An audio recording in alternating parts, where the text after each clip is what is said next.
Hey, welcome back. This is Stefan, and Hi, that's Heidi. Heidi over there, and you're listening to another episode of the Ice Cream Parlor. That's right. Mhm. This is the podcast where we watch scary movies and we talk about them. It's been a while. We've Yes, been it on has. break for a little bit, not on purpose, but because I don't know if you noticed, there's some shit going on in the world right now. Yeah, A it's few going shits. down. It's going down. It is, and it's about fucking time. Well, yeah, it's about time for a lot of things, for sure. Right. Yeah, I mean, the COVID, not so much, but the other stuff Well, that's I going mean, on as far as civil unrest. Historically, there was a pandemic due, Yeah, right? But that said, everything's opening up as if nothing is going to kill us. So how do you we're feel staying about inside. that? We're staying inside. We're doing what we can to stay, wear masks when we go outside and do stuff like that. But I was a member of at Equinox and they're like, we're open. And I'm like, well, keep your membership, bitch, because I'm not going. I'm not going. 2 reasons. One, political, but also I don't feel like I want to go to the gym. Like I have stuff here. I can work out. I just got to, put down the chips and the Doritos and, start working out again. So I'm not feeling so comfortable about that. I do want to be able to venture out and do hikes and maybe go camping and stuff like that, where I'm not going to have to interact with a lot of people anyway. Right. Yeah. That might be the new normal anyways, is just doing more. But it's more. going to suck because there's going to be so many more people at the places I normally go to. Yeah. But I mean, those type of, you're still going to be far away. You might have like more people on the hike, but you're not going to be walking single file in a line going to. How do you know? Well, Everest does that, right? They have like people like all in a line. But that's because they have to survive. Like if they're not tied together, then right? one They might have get lost to or survive something. COVID, so they're all gonna.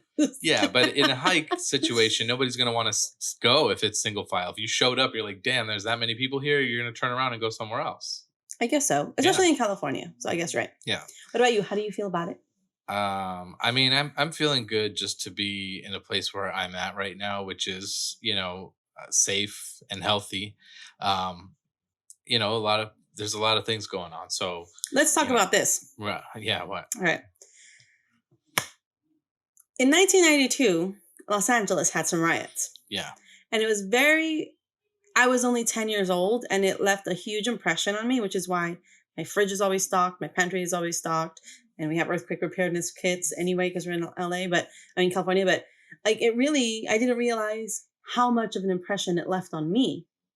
Right. So now that there's been the civil unrest and a second wave or third wave even of civil rights movements, with Stonewall riots and for LGBTQ and also, Black Lives Matter happening.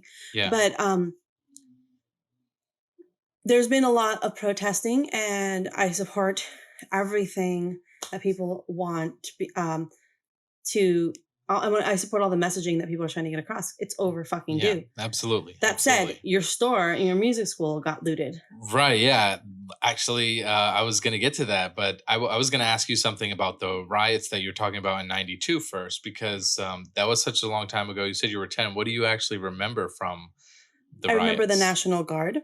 Mm-hmm. I remember sleeping in our hallway in the house that I grew up in because it was the only space in the house that didn't have windows in case somebody tried to break in or I don't know what.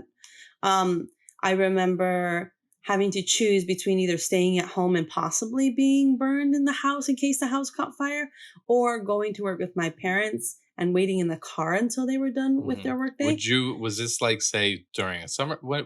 April was when it was, right? So yeah, it's right near school. Still would have been in. But we wouldn't have gone. Right. But then on top of that, I grew up in South Central, and it was yay.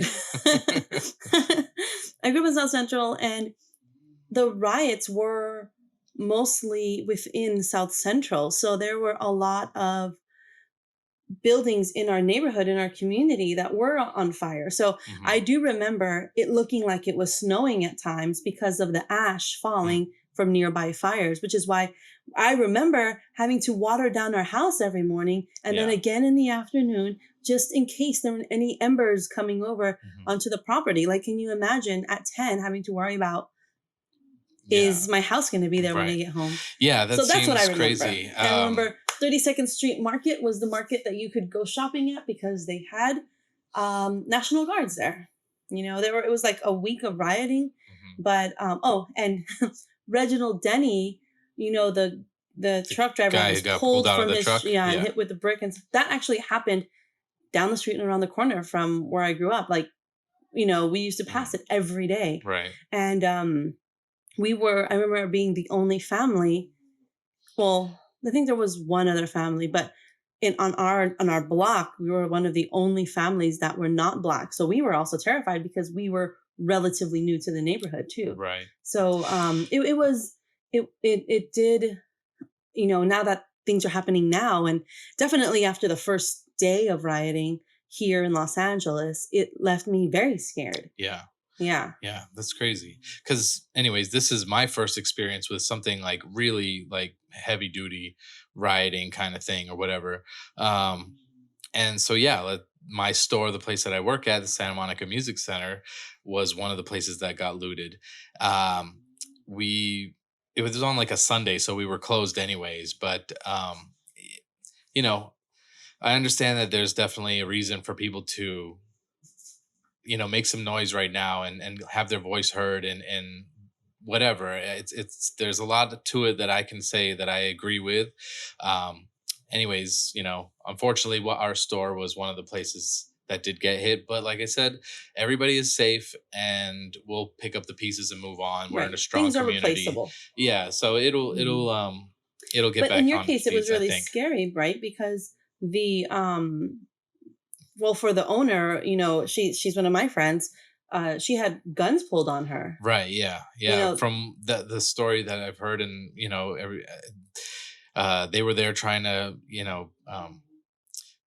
basically check up on the store and got there right before it got looted or whatever. And Mhm. so they were trying to get things, moved around and put away. But at that same point in time, people, I guess, were starting to break in, Mhm. and it was like rounds of people. So the first couple people were just not really getting a lot, but then at least did some damage or broke in and then scattered. And then a next wave or a group of people came by, which were more sophisticated and had more, Organization. yeah, Yeah. organization, more cars, and they were working together. And they busted through the three main windows and just snatched and grabbed whatever they could and all that. So, we were watching it on TV happening to other stores when it was happening here. I remember And Lana yeah, texting me, and yeah. And I was thinking the same thing too, like, oh, snap, the store's not too far from there, whatever. right, So at least again, they're safe. right. And that we also forgot to mention that's technically where the ice cream parlor Yeah, studio that's what I was gonna was. say. Our studios were upstairs before we moved So out. yeah, before we moved But out, that's where we were. I do understand. Yeah, I do understand. I do understand rioters' point of views, and we as people have tried to convey this message just in society of things are not right, things are wrong. Yeah.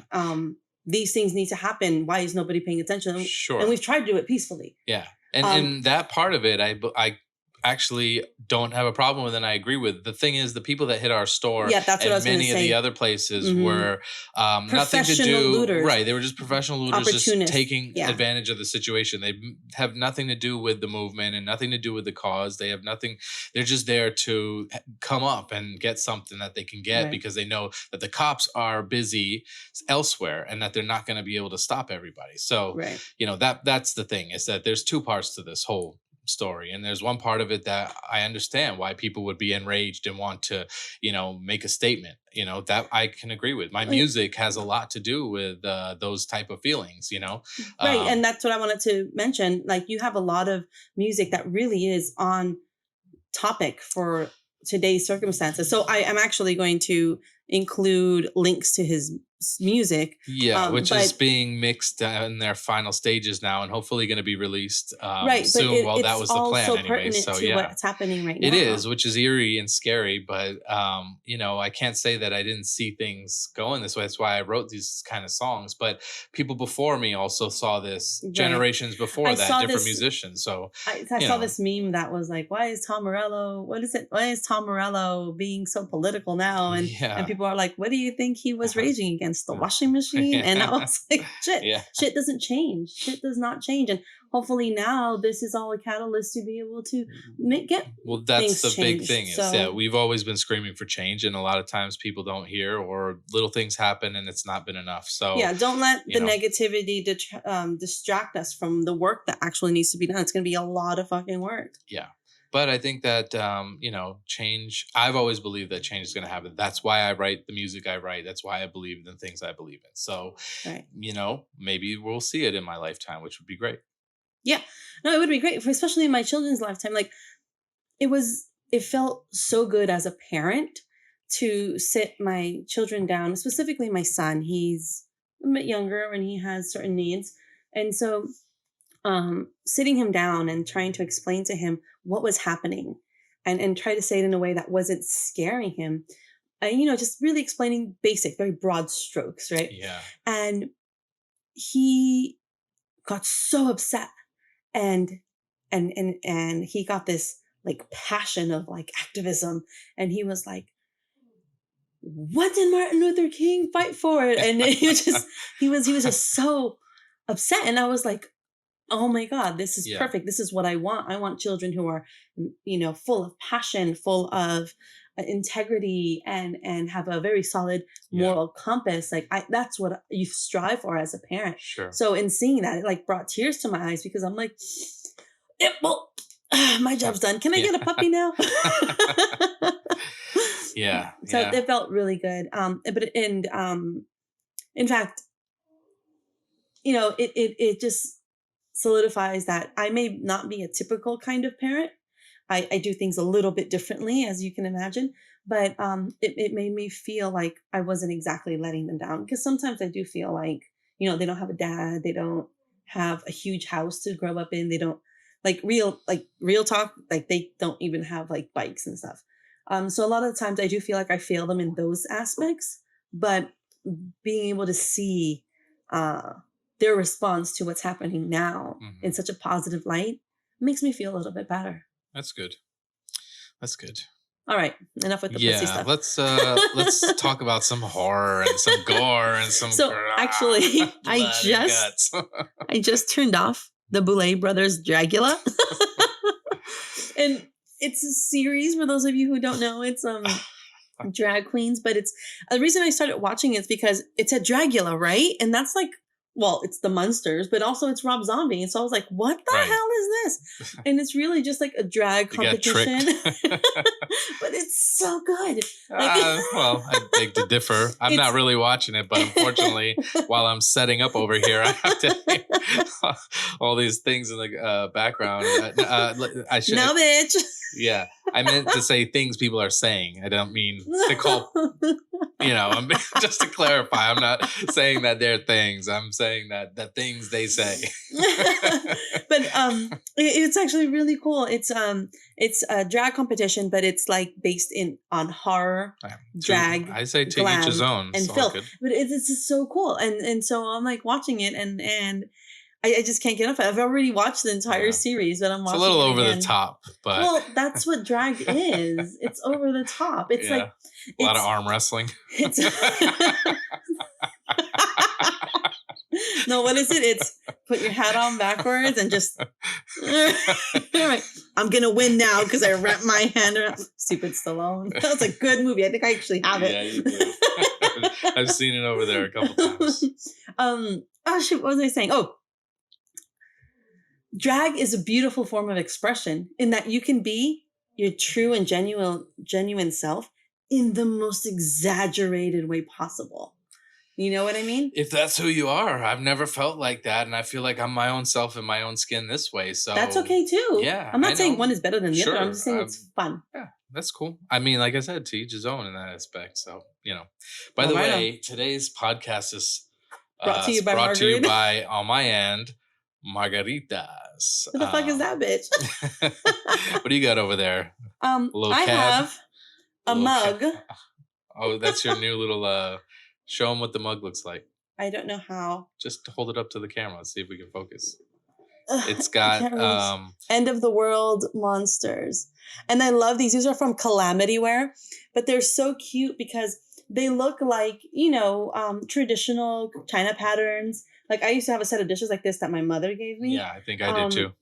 Yeah, and then they're just very traditional. But if you actually look at them, like this one has an alien, a pterodactyl, it has Sasquatch, has an alien and invasion, and then it's like a way to camouflage your quirkiness and seemingly traditional. Anyway, inside I have Let's get to I that have part. some cab. All right. What's that? Cartesian? Cartesian Cabernet Sauvignon. All right, cool. Yeah. Yeah. So I day drink in mugs so that kids think it's this coffee. actually is one of our first ever daytime podcasts. If you really want to know the truth, we usually record in the middle of the night because the murder kids are loud as shit. Yeah. But now since it's quarantine, they're up until like 2 a.m. They might be outside. And they're outside now, but you might see them running around in the background occasionally. But they like sleep until noon now. So we're like, let's get it out early. And then it was like the dogs needed a bath, and then I was like, no, I'm eating, and then I'm like, no, one more episode of the Boulay Brothers Dragula. Yeah. So either you way, hear the murder kids outside. Yeah, if you hear that, I mean, whatever. We're not. We've told them many times. If also, you hear noises, there's noises. But I just think it's cool that we're recording in the daytime. I feel so much more alive. I don't fall asleep. It's late. We work hard, and I don't know. Sometimes we're running out of time and shit. That's all. But it feels good. Can I tell you something else that has helped me pass the time here in quarantine and not working and not being super insane because I feel like anxiety from not working right now? What? That's what I reckon. That's what I reckon is, I guess, is he Australian? An Australian, like maybe YouTuber? from New Zealand. I don't know. He's not a Kiwi, I don't think. No, but he's a YouTuber who has started doing like cooking episodes, and like I made the lamb dish, and it was so fucking good. It was all right. Yeah, it was good. It was all right. Well, it was okay, but it's good. The guy's like making I feel like I'm just trying to be negative, and I'm not. But like you watch 2 or 3 of them, it's okay. But as soon as you start watching all of them, it's all about this champion, boom, boom. It's the same shit over and over again. I'm done with it. I'm done with it. I give the guy props. You're doing a good job, bro. But I can't watch any more of that shit. Whatever. The only reason I made a leg of lamb is because I asked Instacart for a couple of lamb chops, and they sent me a leg of fucking lamb. I had to figure out what to do with it. Anyway, so good. It was so good. Yeah. The other day they gave you like 10 bags of bread rolls. Like, also, not 10 rolls of bread. How 10 many? Bolillos. Y'all Latinos will know what bolillos are. They're just little roll kind of dinner. Like dinner rolls. French they're like rolls. Dinner rolls, but bigger. And I get them because I slice them up and I put some queso fresco and then some crema salvadoreña because I'm salvi. And that's how I eat it. So I'm like, 10. That'll get us through 2 weeks. So, of course, they bought me 10 bags, each with 6 of them in it. I had to start giving them away to people because the hell am I going to do with all that bread? Yeah, so that's crazy. So Instacart's weird. Yeah. I mean, this is fun, though. It's like keeps it fresh while we're in quarantine. And, we're actually things have opened up a lot. But just, we're hanging out here at the house, right? Yeah, I mean, you're going to work now. Yeah, I'm back at the store picking up the pieces. There's a lot of work that still needs to get done. And there's still people that want to, buy and rent stuff from us. So, yeah, we're busy. Yeah, I've started doing more healing work. I do healing work. So I started doing a little bit more healing work now that I have the time, and it just feels so good. Cool. I'm actually considering a career change. Well, that might be nice, for you because you've been kind of bouncing around, and maybe you need to just instead of trying to find, I don't know. We'll say it. No, I mean, like you can be your own boss. That's all. You're already a boss for every other company, and then they, but why not be your own boss? I don't know. Yeah. Well, that's what I was thinking. Because I can do some web development and stuff. Yeah. Oh, one more thing. We have a new logo. Well, yeah. Sure. If you want to tell them about it, we've got a new logo. I'm just finding out too since yesterday, but go tell we them. have a new logo. Thank you to Roger Mars, who's actually one of my friends. Like I grew up with him. My Roger dad. Mars. Well, his name is not name. Roger Mars, but oh, but he he and I grew up together. In fact, my dad used to like hate him because he thought I was like dating him, but he was just like my bestest friend. And he created a logo for us. Check him out. He's actually the guy that does the Cretan Hop Nights here in LA. He does Cretan Hop and green slime. What's Cretan Hop? They're like these. That's that's when he hip hop, DJs, but like with what? With monsters. No. They're just nights dedicated to a certain genre of music. So, for example, 70s rock and roll, as an example, and he'll have them like at the Shortstop in Silver Lake. Yeah, it's just really cool. It's a lot of fun. That's actually where I celebrate my last birthday. Was at a green slime event. Oh, okay, cool. Yeah, cool. Yeah. Cool. So check him out. I'll put his links in the description. But thank you so much. That was so cool. Yeah. Insert logo here. All right. So let's start to talk about this movie for this episode. Oh, that's right. Okay, so this is a podcast where we talk about movies. Yep. We talk about movies. And this movie you kind of sprung on me. Like most of the movies we watch, I don't really know a whole lot about them ahead of time. But it's a Dario Argento film. Dario Argento. Ravioli. Yeah, all right. That's all I got. Which I know, you introduced me. Obviously, I'm not the expert here at all, but neither are you. But you know a hell of a lot more than I do. And you introduced me to Dario Argento's work. One, because you've got like magnets on your fridge and other things like that of his movies. And I'm kind of a horror fan. Yeah, you've talked about how I should watch his films and whatever. So, yeah, tell us a little bit about this one. So it's how do you say it again? Tenebrae. Tenebrae. Is that? Yeah. I don't know. Yeah, I don't know. Tenebrae or Tenebrae? Tenebrae. Tenebra. I don't know. Tenebra. One of those. Alfredo. One of those. Delicioso. So I thought when I was watching it that it was like it said the word, Tenebrae or whatever, and on the thing, but on the top it said like unrest or something like that. Well, then that would be fitting for this time. But I don't know what it means. It could have been a glitch in like the TV. Yeah, when settings. Netflix says you might like these comedies, and they have Texas Chainsaw Massacre. So I don't know. I thought it said unrest, but maybe I'm wrong. But you said it meant something like darkness or something like that. Yeah, something about darkness. I don't know. It also has some religious significance, but I'm not religious, so I don't really know. Sorry. Something about Charlie Murphy. Charlie Murphy. All right. Tenebrae, directed and written by Dario Argento. It is a movie from the year of my birth, 1982. You didn't know that. Oh, I did know that. I just didn't know that women like telling what their age is. I'm fucking 37 years old. My hips hurt. I got gray hairs. What the fuck? All right. So the synopsis is, it's an American writer in Rome, and he's being stalked by a serial killer who's become obsessed with his work. And they got to find out who did it. Like most giallo. Yeah, this is one of those giallo films, which is just Italian suspense, mystery, horror kind of movies. It's all the same thing with the gloves and yeah, whatever, well, those are right? mostly you have to figure Argento trademarks. Yeah, but kind of Scooby-Doo like, where you have to figure out who done it. Yeah. But I really like. I love Argento movies just because they're so beautifully done cinematically.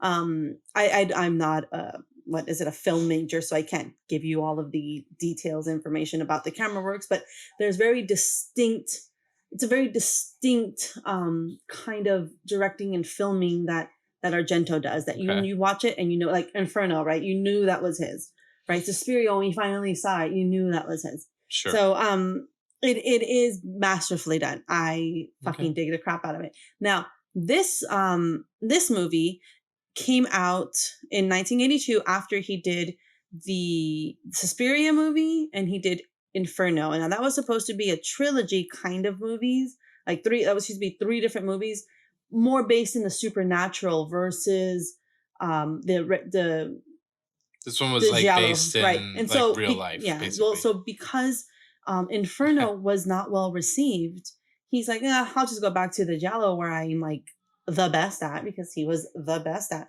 He was Mhm. so tired of people doing his genre in such a shit way. So he's like, I'll just go do it. Sure. Okay. Well, that's interesting. Yep.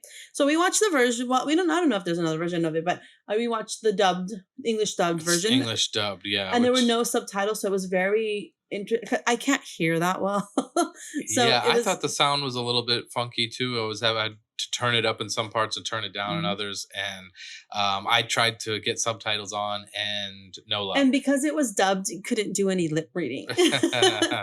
Yeah. Well, sometimes I felt like I could tell when the American guys were speaking English because everything was right there. But Yeah, I remember I was like leaning in, like, what did he just say?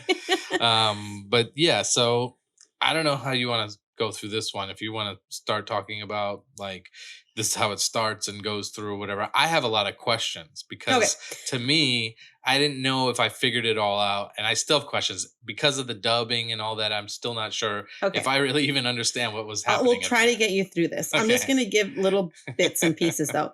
So this movie, Dario Argento was inspired by this movie by certain events. One, he had a real life stalker. Hmm. He had somebody who, after Suspiria was released, he had somebody who would telephone him regularly and say, "Your movies are great." And they started off, "Your movie is great. We loved it." It started off very mild mannered and wonderful, but then it turned dark, and the guy would call and say, "Your movie ruined my life. I'm going to ruin your life. You're going to do this. You're going to do this. You're going to do this." So he retreated to, of all places, Santa Monica, California. Who did? Argento did. Really? Yeah. Oh, And that's when he finished. That's when he was writing this film.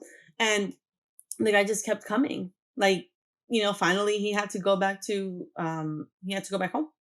And home was Italy? Yeah. Holy shit. Yeah. So the stalker followed him from Italy to Santa Monica Well, I didn't and then back again, basically? I didn't find that that's where he started from. I didn't find that that's where he started from, but I did Okay. find. So he could have been a crazy California stalker. I mean, doesn't that make more sense? Sort of, yeah. Like the 70s bred a certain kind of serial killers, specifically from California, right? Right. Okay. So the other event was when he was in Los Angeles at some hotel, he heard of a shooting that happened outside, and he and Argento thought the scariest thing is all this senseless violence, all of these shootings and things that happen for no fucking reason. Mm. In his ideas were, at least in my films, even if it's a stupid reason, the guy had a reason, Okay. right? Sure. Not senseless violence. Sure. So this movie, the setup sort of is that there's a serial killer stalking the author of a book Right. about a serial killer, right? Right. Okay. So there's Anthony Franciosa, who Okay. plays Peter Neal, Uh-huh. and he is the actor in the movie who is the author. Mhm. And he's the author of the book Tenebrae. Tenebrae. Also in this movie was John Saxon, who plays his agent, who was in Nightmare on Elm Street, who was in Enter the Dragon, who was in New Nightmare, and who was in Black Christmas. So that's the guy I was talking about before we started recording right now, when I told you I recognized somebody right off the bat. Did you recognize him at all? I recognized him, but my mind immediately went to the movie Scarface. Because he in Scarface? No, he wasn't. Oh, but he looks like the guy. Like one of the... Okay, John Saxon in this movie looks like one of the guys in the chainsaw scenes upstairs from the CVS in the hotel. Yes, he looks like the guy that's like, "You had the money? Really? I had the drugs. I know has it with me right now." I don't know if he looks like... You know who I was going to say? I thought he might have reminded me of one of the FBI guys when they're in the money counting room. And then they like... Remember there's a scene where there's a clock and there's a camera and they're counting all this money. And then they pull out the guns. They're like, freeze. And they... I thought it was maybe somebody in that scene. I don't know if he really looks like the guy with the chains in the chainsaw scene. Maybe it was just his demeanor and his sleaze. I recognized him from Nightmare on Elm Street and a few others. I did, yeah. Immediately, I was like, "Oh, I know who he is," and because he plays the guy who's the cop, basically. Well, I recently watched Black Christmas again, and that's when he saw that it was John Saxon. I was like, "Oh, That makes sense. I do remember. Mhm. But it took a while. I didn't immediately place him. Sure. Yeah. Well, anyways, that was cool. I kind of recognized him, so I was like, all right, it's not just a complete foreign film. Right. So he had a lot of American actors in them. Mhm. So I thought that was pretty cool. Not like Torso. Right. Well, Torso had one American woman in there. Do you remember? Uh, But it wasn't an Argento film. But No. that was the most recent one that we saw. All right. What else do you want to say about this film before we get to it? well, I don't know. Though you were just telling us who that. We just said the first two guys All right. in it. So yeah, so those are the first two guys. So the characters really that you pay attention to is Peter Neal, Mhm. who's the author. Yeah. You pay attention to the detective Germani, which is the male detective, and Alteri, who's the female detective.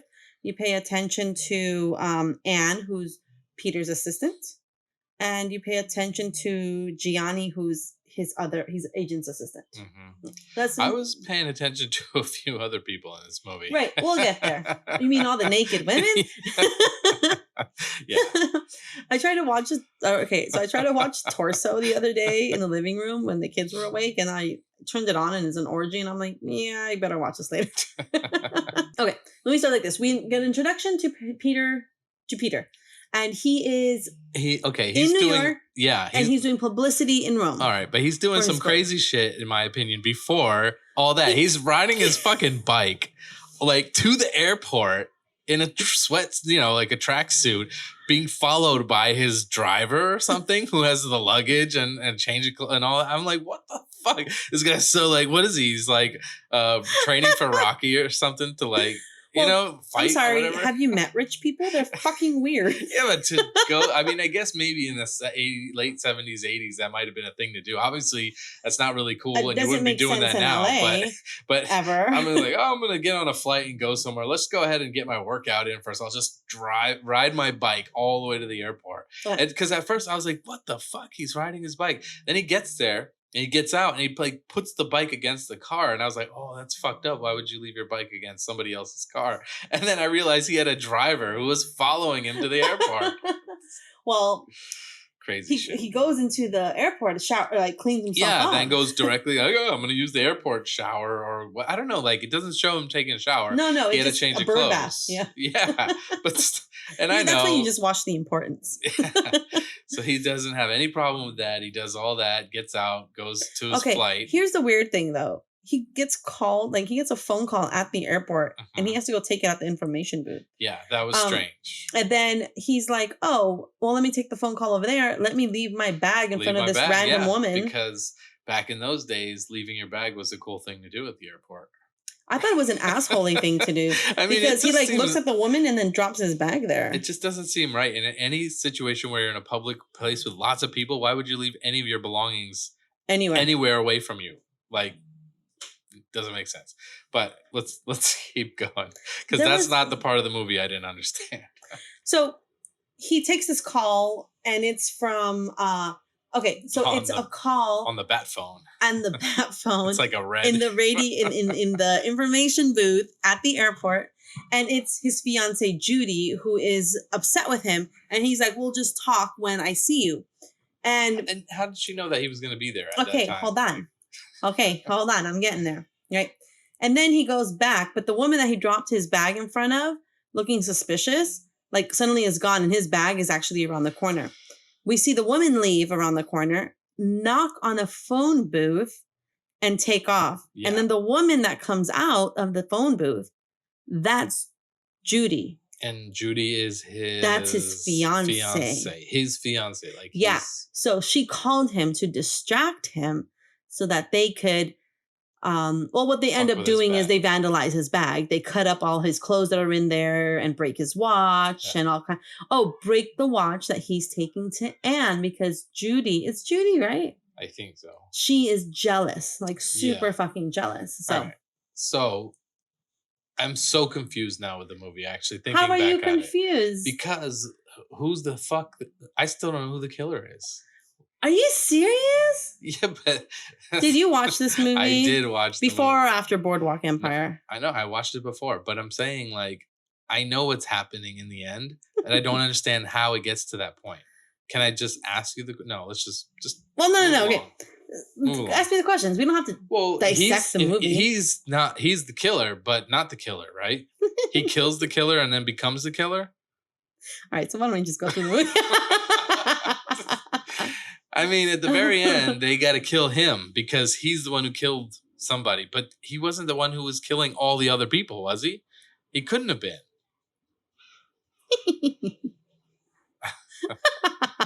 I'm so confused. Oh, this is why we can't watch movies apart. I have to be with you so I can answer the questions while we're watching them. Just All right. explain it to me, I guess. Okay. So he's on a flight to Rome. I was into the music at it. I was like, what the hell is this? This isn't a horror. I mean, like, it was like an action, well, porno action movie, 70s. Yeah, it was like all like upbeat, like run, chase. You know? No, the music was good. That's what I'm saying. Maybe not for the mood that I was trying to get in. The music was good. Yeah, well, it was okay if I shut my eyes and listened to it for its own thing, but it didn't put me in a suspenseful state of mind in the movie. I actually was very turned off by the music in this movie. I didn't think it fit very well. Anyway. All right, yeah. I just want to figure out this killing process. Let's just get to that. And like, okay, fine. Victim 1. Yeah, victim 1. Let's talk about it. This is while Peter is still on his flight. On his flight, right. Victim 1 is at a gift at a shop, and she is shoplifting Tenebrae. His book, right. His book. Yeah. And she gets caught by the security, and she's like, "I'll fuck you later if you let me go." Yeah, and he's like, "Oh right, let me get your number." She gives him some random address and be like, "I live on 123 Maple Lane." Oh, I bet you that's an address. So yeah, he's cool with it. Right. So he's like, "All right, cool," and she leaves, and she gets a random ride from some random guy on a motorcycle and drops her off near her home. And she's walking home and she gets attacked by this homeless guy. Yeah. And he's like sexually harassing her until she like gets into her property. She like knees him and like he falls down and hits a trash can and shit. And he's like, She gets into her apartment and she's and she sees that the homeless guy starts peering into her house. But then suddenly somebody kills her. Yep. Like, he's inside the house. Yeah, and of course the homeless guy is like witness to all of this, but the guy kills her. And as he kills her, he stuffs the pages of the book in her mouth. Yeah. Like she should eat the words, or like, I don't know. I was trying to figure out what's the connection between her, because she hadn't even read the book yet. She just bought the damn thing. So she doesn't even know what the fucking book's about. This whole book, all of the murders are, all of the women murdered in the movie or in the movie are sexually liberated. Okay, sure. Right? So they own their sexuality. And I'll talk about it each one. Okay. After that, Peter arrives in Rome. We meet Anne. Right. We meet the detectives. So my that's what you see why I'm confused, right? Because he's on an airplane flying to Rome. Yes. Did you fall asleep during this movie? No, I didn't. Not at all.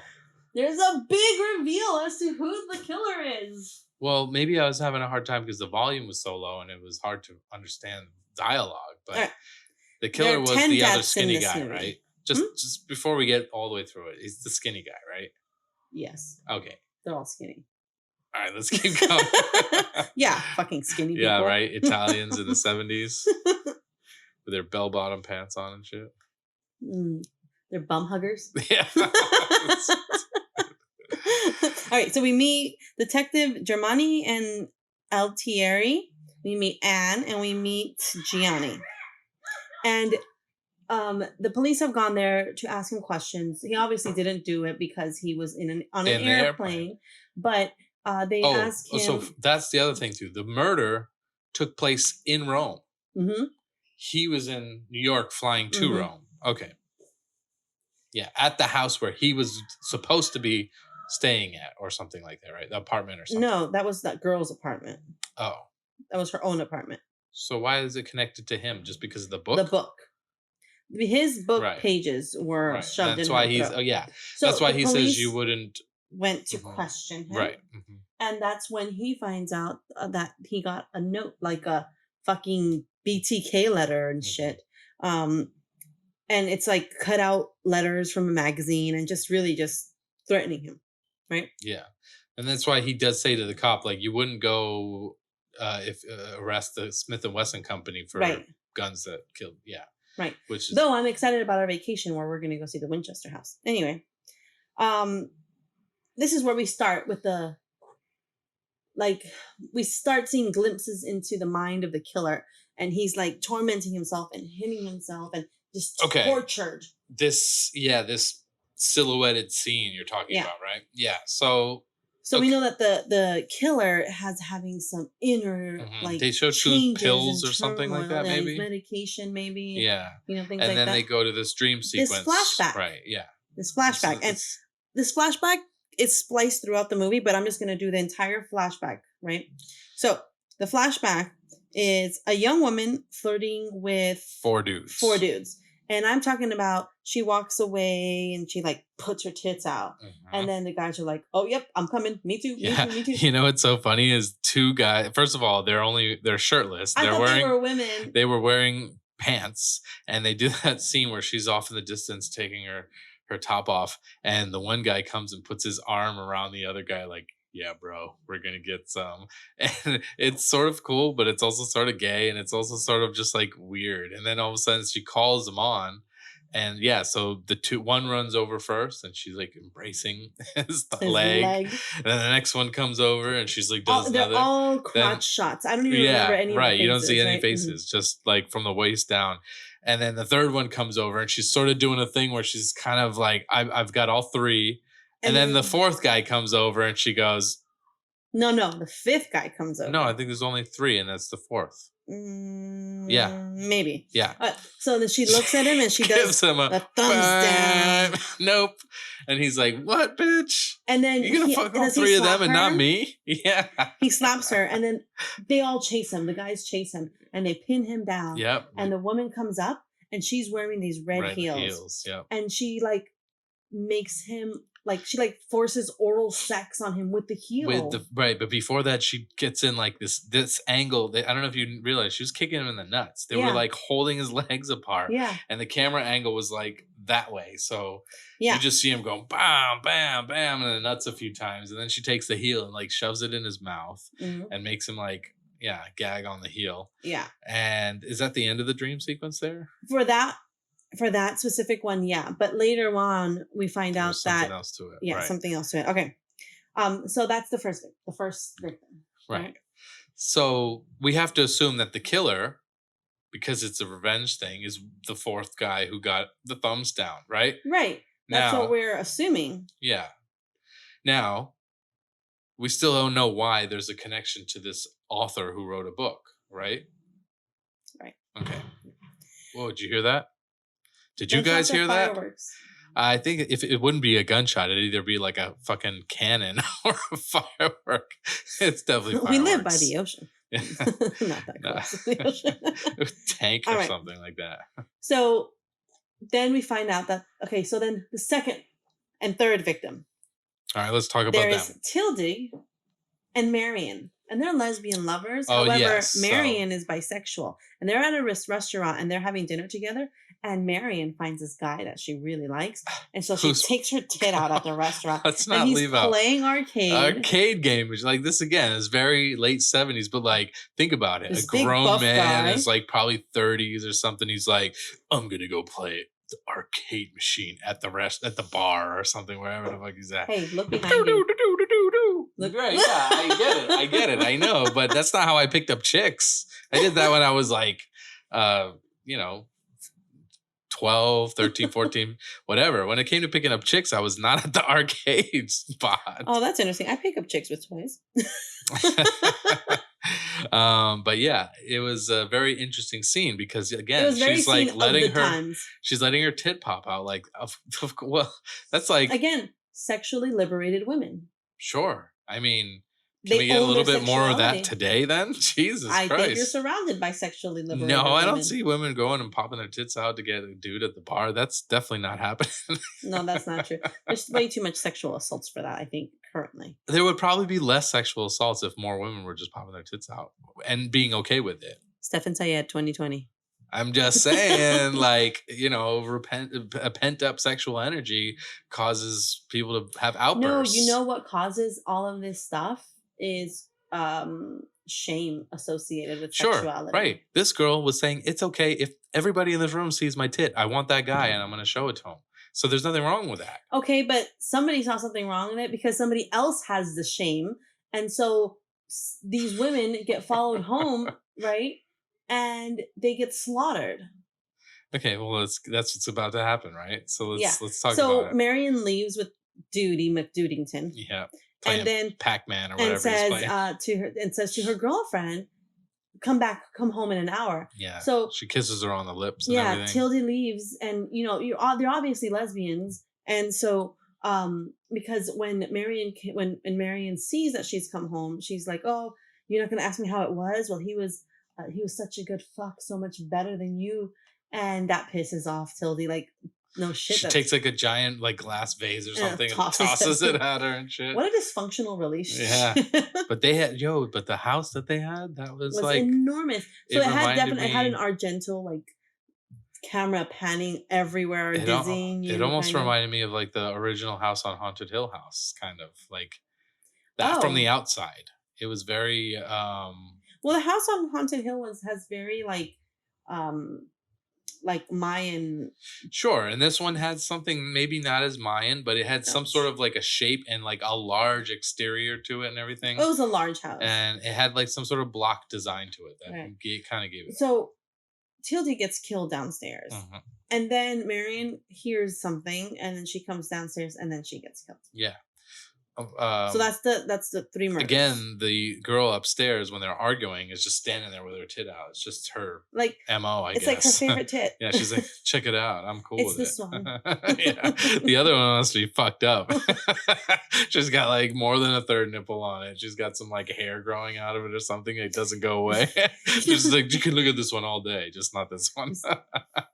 This one over here. Like, this is my good sign. Yeah. But then so she goes back in her room, and that's when her roommate or lover or whatever goes in her room, starts to change. Unfortunately, we don't get to see her tits, but no biggie. She gets killed. Even better. Yep. Then, so that's the second and third victims. Okay. She gets killed by what though? Isn't this an axe? She gets killed by an axe. Mm, yeah. Okay. An axe. The first victim didn't get killed by an axe, though. I don't remember. Yeah, because the axe came in later. They make a point to say it's an axe. It's not the same weapon as the other one or something like that. Okay. So, anyways. All right. So, at this point, yeah, the detectives are back with Peter, and they're saying, every time he gets a new letter, he has to call them. So he's called them over because he's gotten a new letter. Right. And then that's when we also meet Maria. Maria is the landlord's daughter. The landlord's daughter, yeah. From The Wicker Man. The Wicker Man, yeah. No, but she is the landlord's daughter. She is the landlord's daughter. Okay. She meets them because she has to teach him how to turn on the water heater. Okay. So I, again, with the volume sort of low and the way I was watching it, I thought she was related to Peter, as if she was Peter's daughter or somehow connected to him. She's a landlord's daughter. Okay, so she comes over with the other young guy too, right? No, so the other young guy, Gianni, that is Peter's agent's assistant. And so Gianni's been given to Peter to do whatever he needs. Right. Okay. Yeah. He's like an agent in training. Gotcha. So the landlord's daughter comes over. Right. She comes over. She does all that stuff. And then she like leaves with Gianni, and then she ends up going on a date later. Yeah. Right. At this point, we have also seen that the murderer in all silhouette forms is in this huge, vast home. And in like a basement of the home, and that's when he sees. Like we see he has like pictures of developing pictures and stuff. Yeah, all of these different things, and so Maria, mind you, she's out on a date with some guy or whatever. I actually also very sexually liberated, as in she owns her sexuality. Wait, which one's Maria? Maria, the little girl, the teenage daughter. Yeah. Okay, so she goes out on a date. But she is owning her sexuality, and she tells the guy, no, I don't want to do that. Yeah. And she leaves, being empowered in herself, right? So I thought, and she did take off on a motorcycle with Gianni. No? Mm-mm. You sure? Because I thought Gianni it was. had a car. All right. So again, I guess I was confused. Because when she got dropped off and said no, I knew it wasn't him. But I was like, wait a minute. Didn't they? No, they left the apartment together. Yeah. As in they walked out together. All right, whatever. Right. It was late when I watched it, so maybe. Right. No, that's okay. So she ends up in this random neighborhood. Yeah. And it's getting dark, and so she's walking around this neighborhood, and some dog scares her. Doberman comes out of nowhere. Those shits are scary anyway. And then she picks up a stick and starts telling it to shut up. You don't fuck with a dog. A dog barks at you. First of all, that was leave. her. Especially an athletic dog like that. Because what does the fucking dog do? Jumps over the fence and chases her. Oh my god, it's like the funniest, scariest dog chase. Yeah, the dog chases her and he gets her a few times. Not even once, not twice, whatever. And then she even jumps another fence, and it does this. It sees the fence, it runs back, gets a running start, and jumps over the motherfucker. Now, first of all, you have to understand that dog had to have been well trained. But some of the other scenes, and I don't know, I always feel like that when I watch older movies that they just said, fuck it, let's do it. And because I feel like the way I play fight with my dogs and we get a little rough, like she was really doing that with this Doberman, because the Doberman was fucking all up on her a few times. Yeah. And if it wasn't understanding that it was a play fight, it would have fucked her up for real. So I was like, did she have time to bond? Was that her own dog? Like, I would hope so, because that dog was so fucking beautiful. But he also felt and looked very ferocious in the scenes, which again, when I play with my dogs, we get rough and we'll play fight, but they're not going to bite down on me, but it will look ferocious to somebody who didn't know. Bugsy has bitten my foot. But he didn't bite you. You didn't bleed. You know what I mean? That's the difference, is they know when to stop the pressure. But that's my point, is in this scene, it almost looked like that dog didn't know, and he was just fucking after this girl. It didn't even look like she was a stunt double. No Zoe Bell's involved in this scene. And the blood might have not been real for sure, but because it was red. It was like paint red. That's the one thing I don't like about these movies sometimes, is they didn't. The corn syrup wasn't there yet. It wasn't there yet. Yeah. So it's like, oh, red paint everywhere. So she's running from the dog. Yeah. And she ends up in this yard of this vast home. And it's the murderer's home. And she's like, who left the damn keys in the door. As he was stalking another victim. A prostitute. He was looking at prostitutes.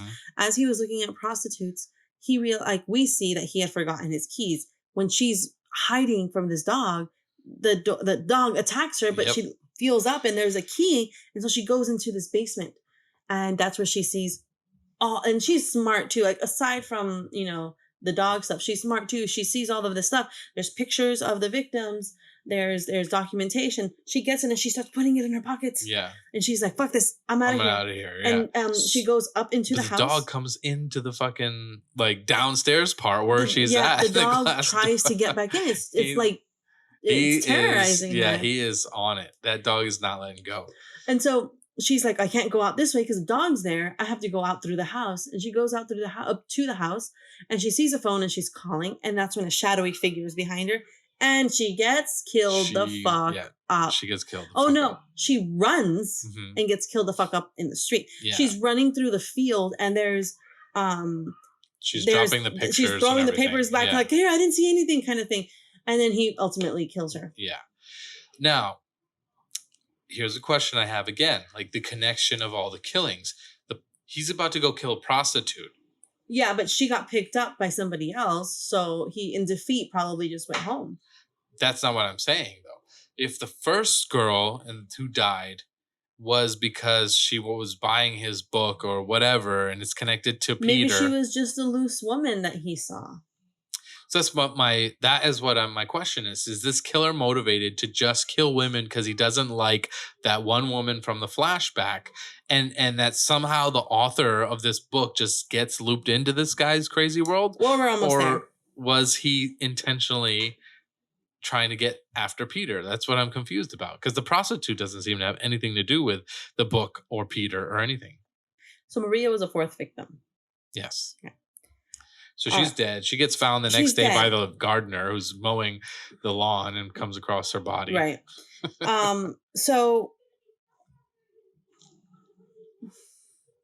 Sorry, did I throw you off? Peter and Gianni, that author and the Cop. no and Gia- assistant, the the assistant, little yeah. boy, they're like, okay, let's map this out. What's happening? This happened here, this happened here. And it's all really fucking brilliant. It's like breadcrumbs are spread out throughout the movie, right? Because then Peter Neal was like, he was suspicious about the TV book reviewer, Cristiano Berti.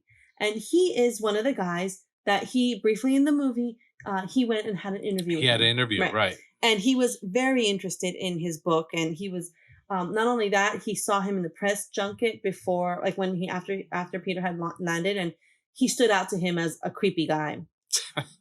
So they Peter and Gianni go and they go because Maria's body was found in his neighborhood, in Berti's neighborhood. So they're like, I bet you it's him. Let's just go check him out. And so they go, they hop the fence, they go and they split up.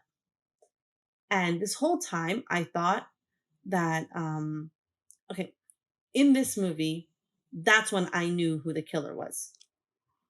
So wait. Right, but who's the killer? I'm telling you right now. So Peter goes one way and Gianni goes the other way. And we, as a viewer, follow Gianni. Now, Gianni sees Berti just going through documents. Yeah. And like he's outside looking. He's outside looking into those huge like windows. Like a glass door type thing. Yeah. And so he sees that somebody turns the light off. Mm-hmm. He sees that somebody stands and he can't see who the person is, but he can just see Berti. And he stands there and he goes, I did it. I killed the women. I did it. I killed the women. Right, Berti or whatever. Berti. Somebody kills him. Right. Okay. So and that is my that's where I wanted to make sure if I'm getting it right. That means that Berti guy is the killer. Killed those 4 women. So he's the guy who didn't get laid in the flashback. No. He's the guy that was tormented and tortured. Remember, there was a duality. There was the torment and torture, the inner, the medication, all that darkness. And then there was the flashback, right? Nobody said that they were together. Wait. In the movie, you're telling me that Peter the silhouetted scenes of the tormented guy has to be Berti going into the next scene of the flashback are not connected. So loophole. When Peter starts talking to the detective about how he writes his stories and how things come up and how he creates all of these whatevers, he says he quotes what book is it? I don't remember. He quotes he quotes a Sir Conan Boyle book. Who? Boyle. The guy who did Sherlock Holmes. Oh. Doyle. No. Doyle. Huh? Anyway, he writes, he says, when you have eliminated the impossible, whatever remains, however improbable, must be the truth. Right?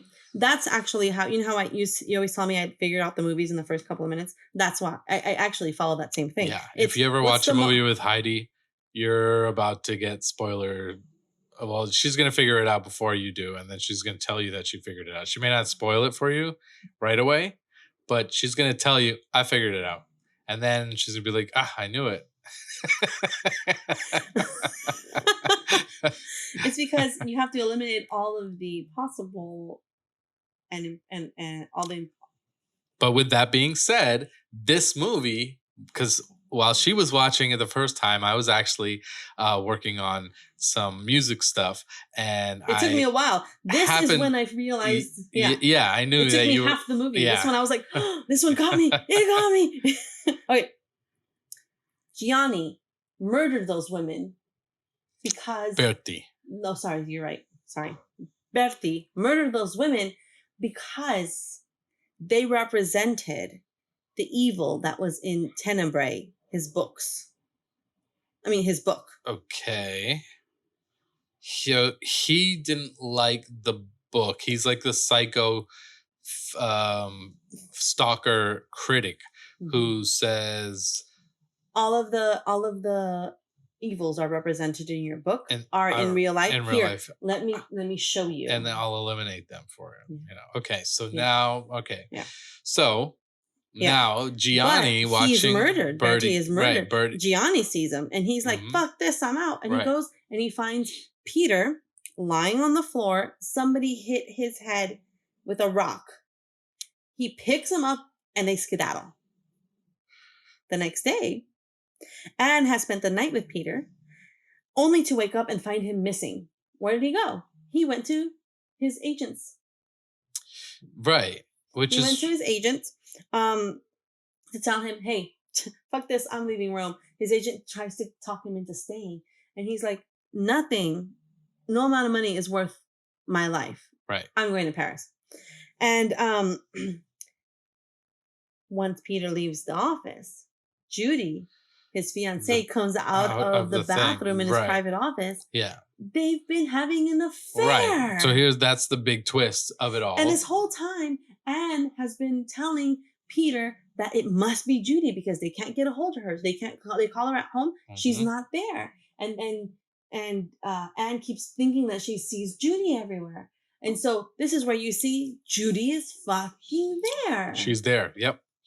Not only was she setting it up in the beginning scene, right, when she called him in the airport, but she's now there with and she's fucking his agent. Yeah, John Saxon or whatever. Yep. Nightmare on Elm Street. So now we realize that he has like enemies around him. His agent, who's supposed to be his he doesn't know this. Well, he doesn't know this. In the story, he doesn't know it yet. Right. But I'm saying as a viewer, we are like, holy shit, this guy. He's poor fucking fuck. Yeah. His fiance, his agent, her name they're is all. Jane, not Judy. Jane, right. Jane. Yeah. So his agent and John Saxon and Judy, Jane, they make lunch plans for later and she leaves. Yeah. She gets home and she sees there's a present left for her at the door. And it's a pair of red heels. Yeah. Those red heels from the dream sequence. The dream sequence, the flashback. Right. All right. So the red heels. The red heels. Okay, so here's where they come in. Ready? They're symbolizing the other woman. Right. So that woman that was in the flashback, that woman, the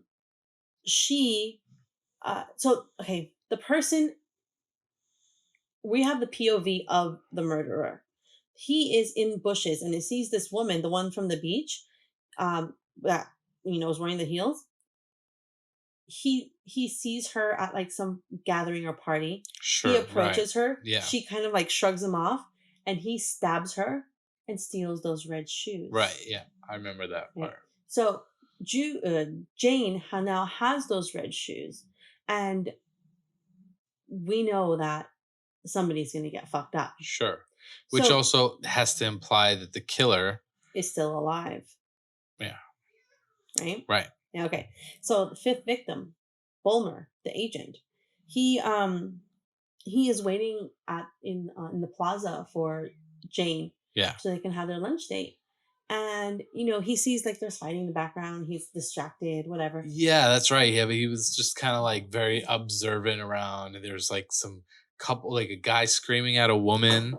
And then there was like two other dudes like scuffling. And just a lot of distractions. Yeah. And somebody comes up and stabs him. Yeah. And just stabs him. Yeah. Somebody bumps him first. He's like, hey, whatever. And then, next thing you know. Yep. Then he gets stabbed. As there's all the commotion when somebody realizes that he's on the floor dying, that's when you see red heels walking towards it, seeing what happened and running away. Yeah. Okay. Well, there was 5 victims so far. The woman who was getting yelled at was the first person walking towards him. And I thought, what the hell? What is this? But then it was just she didn't even know. Yeah, because she didn't know that he was in a thing until he grabs her, like whatever, and she sees he's bleeding out. She's crying because she broke with a boyfriend or something. So then we see the red heels run away. Yeah. We know that that's got to be Jane now. And where and does it so go from that's 5 victims so far. Yeah. But this is the first male victim.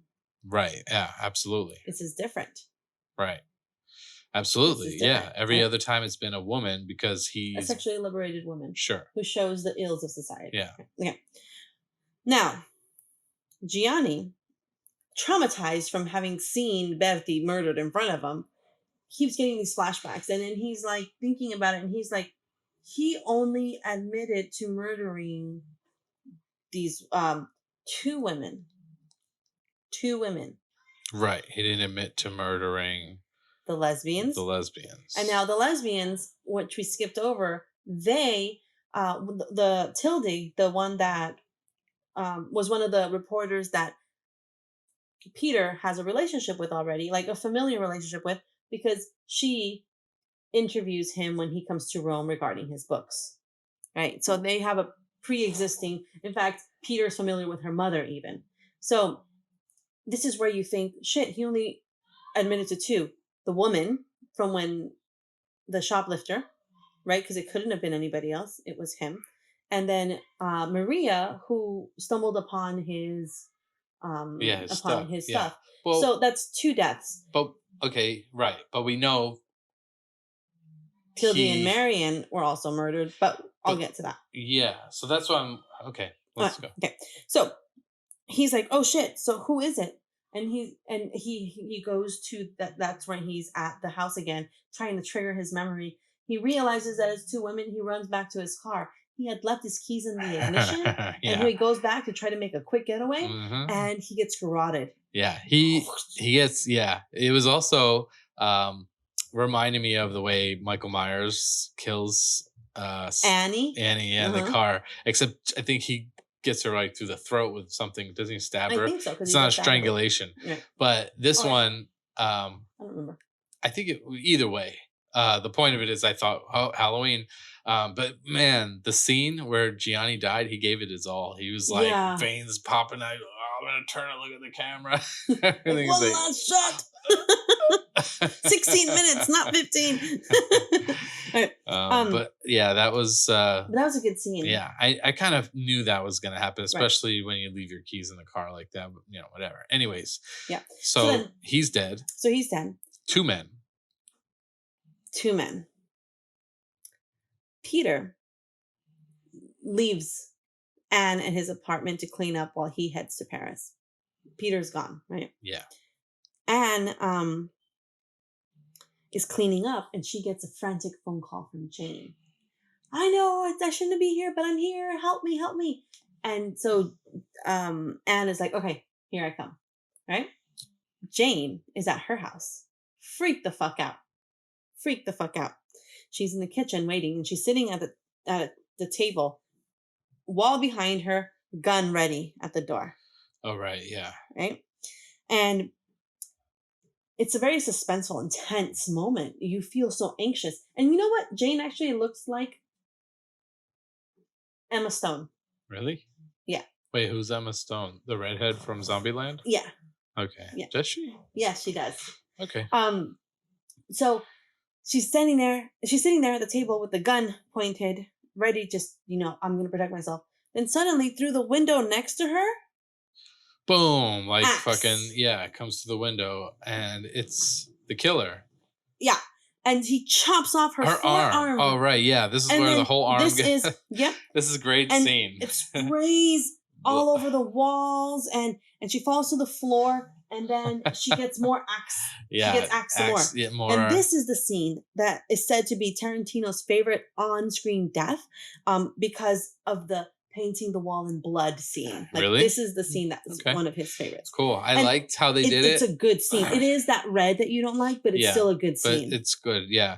And if you look really closely, you can see that her real arm is like strapped to her body when she like falls over. It's like a little gimpy thing. But it was but great. I find that better than what most people do, where they kind of like just do like the long, they just shove it in. Yeah. It looked more realistic than when they do that. And because they chopped off the forearm, having this be just kind of like a little dangly thing didn't look too bad. But it was great. It was like blood on the wall. Yeah. It was this beautiful, like, like it painted an arc on the wall, like of the pristine white kitchen. It was such a stark contrast. It was beautiful. So she's dead. So she's fucking dead. She got killed the fuck up. She did get killed the fuck up spectacularly. Yeah. All right. The 8th victim. Here we go. Ready? A car pulls up. We see the headlights. To where? to the house, to Jane's house. Oh, right. Jane's house. Yeah. Okay. Right? Yeah. Remember she called Anne? Anne. Yeah. Woman enters. Yep. She goes into the house, into the kitchen, and gets an axe to the back. Yep. Because our killer's still in the house. He's just like now, like, oh shit, somebody else. And so she's down, and we see her shoes, and her shoes is when I realized that it wasn't somebody. Anyway, I'll get to that in a second. And the camera pans up to the killer, and it is fucking Peter Neal, the author. Right. So that's where I was like, whoa, what the fuck is going on? So I was like, all right, I get it. Peter killed the other guy. The other guy must have been the real killer, but he was only the killer for those two things, is what you're telling me. So then why did Peter kill the other two girls? What was the point? What was the point of Peter killing anybody? Okay, let me... You're going to have more questions, so I'm just going to answer. He was on an airplane flying, so he has no idea. He gets there, all of a sudden, he's like, oh, shit. But so Peter is the one who has the emotional disconnect with the women. Right. So Detective Germani comes in. He's the dude detective. And Peter's like, I didn't know it was Anne. He's crying over Anne's body because he loves Anne. Yeah. And he's a little bitch now. He's like in the corner, curled up with his legs. Anne walks in, and he's like, Anne walks in and he's like, oh, what did I kill? And he turns it over. And it's the woman detective, Altiari or whatever. Yeah. Now he knows, like, fuck. And that's when Detective Germani tells him. She figured out, because you remember the police scene and there was the Filipino woman that was talking to. Oh, right. Was it Filipino? Yeah, well, she says he only speaks Tagalog or Spanish. Oh, right. Yeah. So, I thought that she was Mexican, or I know that might be stereotypical, but because of the whole speaking Spanish thing, I must have missed them say Tagalog, and I was like, oh, really? They got a Mexican maid and like fucking wherever the fuck they're at? Can't catch no breaks. So she had like given her some information. So this is where the detective says she figured out that your fiance was having an affair with your agent, and she must have come to confront her about it and ask more questions about it. And she figured it out, and she didn't wait for backup. And then that's when, that's when he says, I didn't kill the other women. I didn't kill the other women. So he tried to, Bertie killed the shoplifter. Bertie killed Maria. But Peter killed the two Tildy chicks. And Marion. Yeah, the lesbians. Because she kind of made him look bad at the book review thing when she's like, so why is your book so sexist against women? Why are all the beautiful women constantly getting murdered and slaughtered? So he's he's mad at her. Author of a book about murder, and he became the murderer. Mm-hmm. And he's been murdering all these people. Right. So he killed the two women. Yeah. And then he killed Bertie. Then he killed Bertie. Then he killed, and he faked his own rock to the head, right? Sure. Then he killed Bertie. Then he killed his agent. Then he killed Gianni. Then he killed Jane, and then he was going to kill Anne. Right? Okay. So in the confrontation, though, that's when Peter can't handle what he supposedly had done, and he gets a razor and slices his throat. Yeah, he's like, no, you'll never take me alive. And cuts Anne his is like, throat. And he's like, and he falls on the ground. And guess what? He's not only a great author, he's a great actor. Oscar award-winning actor. Because as you know, when the detective and Anne go back to the car so they can call help or backup, and the detective goes back inside the house. Yeah, they go back in the house, and guess what? His body's gone. But he left his murder weapon behind. He left his murder weapon, and he sees that it's a razor, and it squishes out blood. It's a prop. Yes. And not only that, Peter had left his napkin, his handkerchief with his monogram on it. Yeah. Yeah. And he's standing there, and he bends down. It's such a cool scene. He bends down, and you can see Peter right behind him. In fact, the only way you can see that is that his ear was bigger than it was supposed to be. But otherwise, it was perfect. Right. Very, very good camera stuff. A couple friends of mine who I worked with They've done a couple things DTI related and some other video stuff for me back in the days. Flow rider stuff and some other things. But I went to high school with these guys, and when we did, I have it somewhere on the shelf. We did an independent 5 minute I short film. remember Yeah, that. yeah, and it was called Prey. And there was this big guy stalking this little chick, and we specifically did a camera angle where the girl's walking towards the camera, and the guy, who's this giant big dude, is behind her, but we had to position everything perfectly so that you Mhm. don't see him until she takes the turn and you see that this guy is behind her. And so it Isn't there reminded me of like a that. scene about the puddle or whatever? Yeah, Yeah, there's that another was a one. really good scene Yeah, too. I like there's that another too. one too with the puddle. Yeah. But anyways, that was awesome how they did that, where he bends down, you see Peter, he comes back up again, and it was almost perfect except for that ear. Yeah, And you saw the ear yeah, too. yeah. But that was still a great scene. That's good camera work right there. Yeah, that was really good. But So he bends Peter down now and is he axes him. Yep. Right? Now, Anne is in the car. She hears a kerfuffle. Yeah, And she she's gets back into the house. However, there's a sculpture that has since fallen over and not allowed the door to yeah, open. very modern for the times, and also what I feel Kind like of people think. futuristic kind of Yeah, vibe. people are like, oh, just It's take some. fancy. Yeah, it put Just a block so here and a aluminum cones spear here. everywhere. Yeah, that's stupid. It falls. It kind of wedges into the Right. door. And so she's trying to push the door open, but Peter hears that she's trying to come in. And so he readies He's himself getting with the ready. axe so that as soon as she comes in, He's- she finally pushes her way through the door and the thing he gets breaks impaled and- by the statue. Yeah, And he gets killed the fuck up. she's lucky. He's not. End of the movie, right? Well, and screams. And her scream Oh, it keeps going into on forever and perpetuity. ever and Yeah, ever for a through minute. the credits She's like everywhere. Okay, so my favorite scene of I Anne's like, was "Shut up already." when she's in the detective's car, and then she's like, Peter.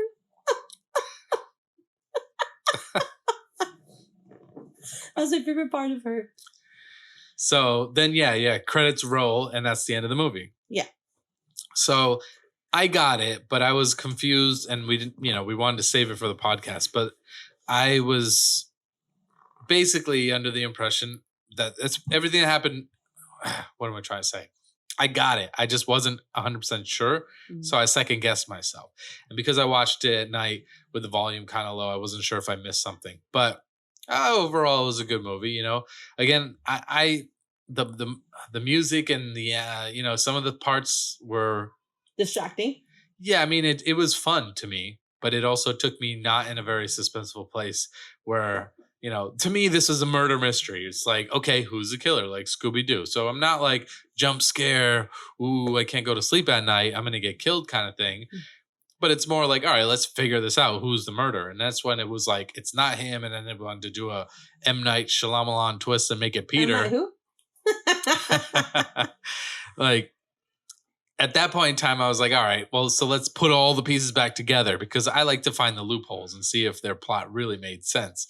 And I don't know, I guess I'm not going to argue with it and try to figure it out. I think it was the only decent. thing that I found that maybe would, the reason, okay, so I like these yellow films because it looks like they kind of tick all the marks. Like they have a really good like consistency and like the continuity in the movie, right? Uh-huh. But the only thing he would have had to have rushed from killing his agent to the house and had to have known that Gianni was going to be there.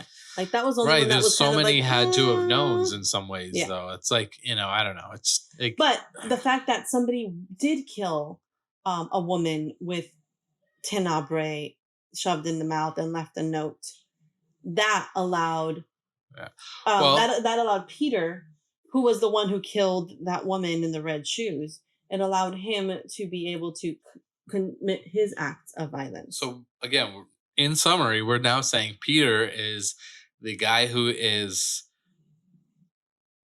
the silhouette. No, that was Bertie. the other guy. I think that was Bertie. But so you're saying Peter's the guy who got dumped by the chick, the fourth member of the orgy who didn't get to fuck, and he's been mad against women his whole life. That's why he's wrote these kind of murder mystery and movies. actually in the car, the detective tells Anne, I didn't think it was Peter until I got the telex from the United States where at his school or whatever, there was a woman who ended up murdered, but they didn't have enough evidence or something. Sure. That's when I knew it was him. So Peter has just had this underlining hatred for women and he wants to kill them. Hmm. And the Bertie guy was just out to fucking Bertie was more like peeping Tom, right? Sort of. Right. He But was he like, oh, I only just want to kill and take a technically picture. planned that one woman. But his whole thing was taking pictures of the victims because he Yeah. went back to his little Well, development so if you thing remember and Peeping Tom, he wanted to capture that the exact moment. when they were about to Yeah. die.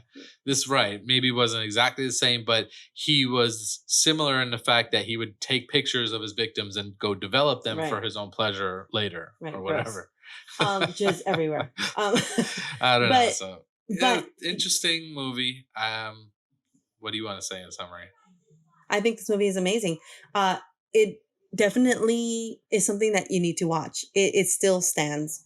It's from 1982. That doesn't make us old, but it is a beautifully done movie. And you know, even though we went through the whole thing, there's a lot of things that you, as a viewer, if you want to watch it, you're still going to catch a few of the things that we either may have missed or we purposely glossed over. You can go watch the movie even after listening to this and still be surprised. Yeah, sure. I think it's worth the watch for sure. Yeah, and I was debating on whether to enter this little bit of trivia or not, but the woman in the flashback scenes, it was a transgendered woman. Whoa, really? Yeah. So she's got a penis? Well, probably not anymore. Oh, interesting. Yeah, I thought that was very inclusive, and the Those fact that boys are in for a surprise.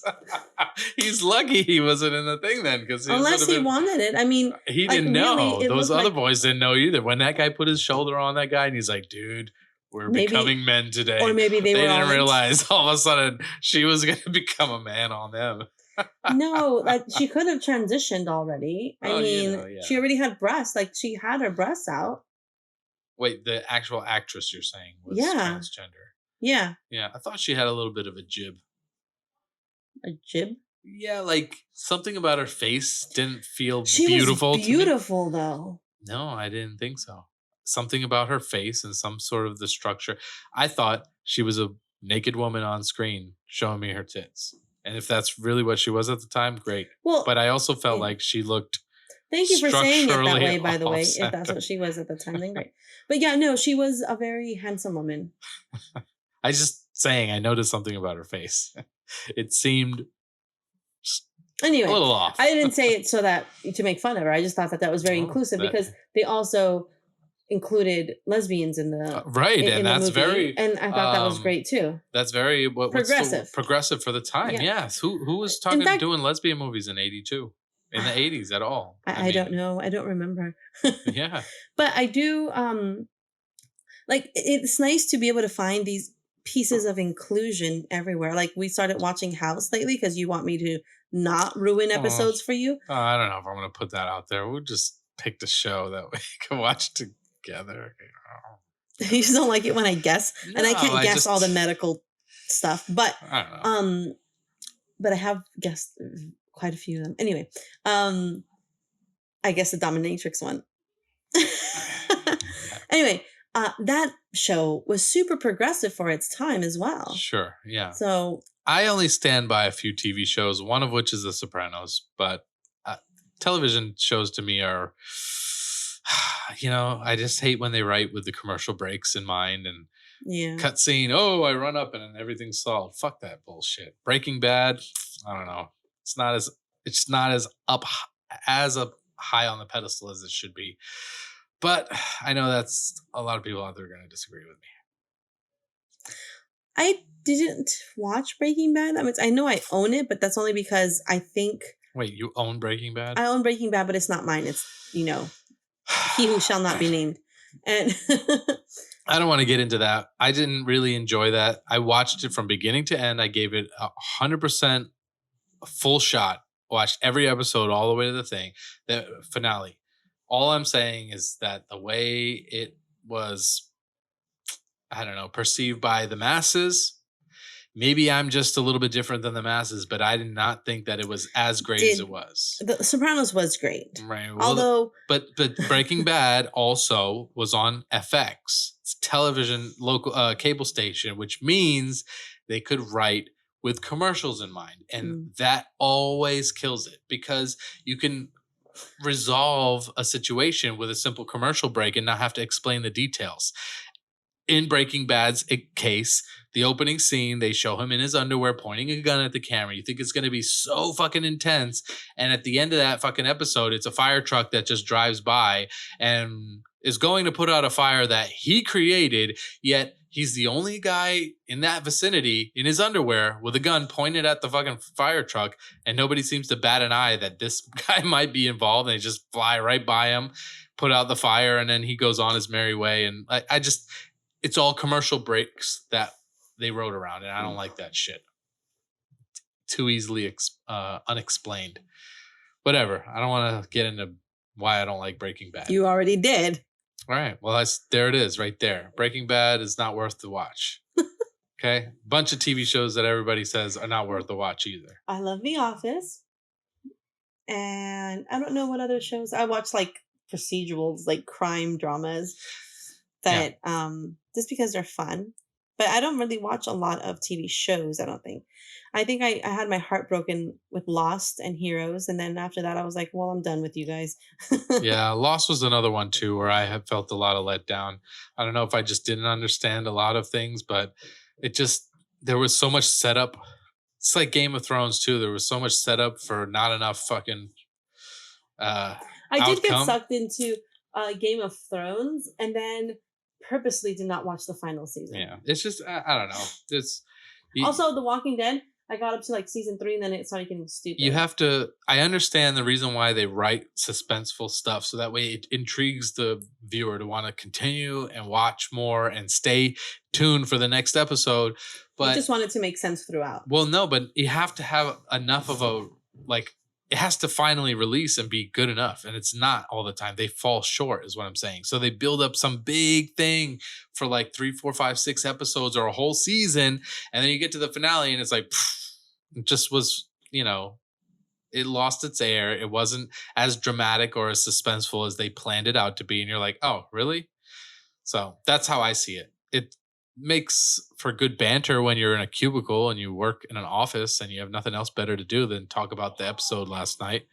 But yeah, my boss and I, because we used to travel to, my old boss and I used to travel to Chicago a lot, and we used to watch Game of Thrones in the lounge just waiting for our flights. You know what, I can appreciate something that has a little less that's just a little bit more like straightforward and has some punch to it. Doesn't have to be like, it's not all about everything making sense or being super realistic or whatever. It's just like, sometimes a lot of these giant setups that they try to get people hooked for a whole season and then want to get them hooked for 2 or 3 more seasons, they fall short in the writing. The writers know. They fucking know. I know they know. They're over there like, oh my God, I can't believe I won this fucking award because I know that I didn't write that shit that great. I know, and that's how it goes. But there's some great writing out there, and one of which is The Sopranos. And one of which was this movie. I thought this movie was great. Yeah, this movie was okay and good. I'll give it 2 thumbs up, and I recommend anybody watching it. Great. Ooh. So what's next on the list? I don't know yet. I don't want to hold us to something and then not want to do it later. Yeah, we're trying to get back into the groove of this whole podcast thing. It's just been one thing after another. 2020 it's been a hell of a ride. Yeah, for everybody, it's been a hell of a ride, and a lot of people have been able to, keep their podcasts up and running. Us, unfortunately, we're doing the best we can, but we're also handling our regular life. And we will bring you the best content we can as much as possible in the future. Absolutely. We'll do what we can. Yeah. But we would love it if you reached out to us. You can email us at...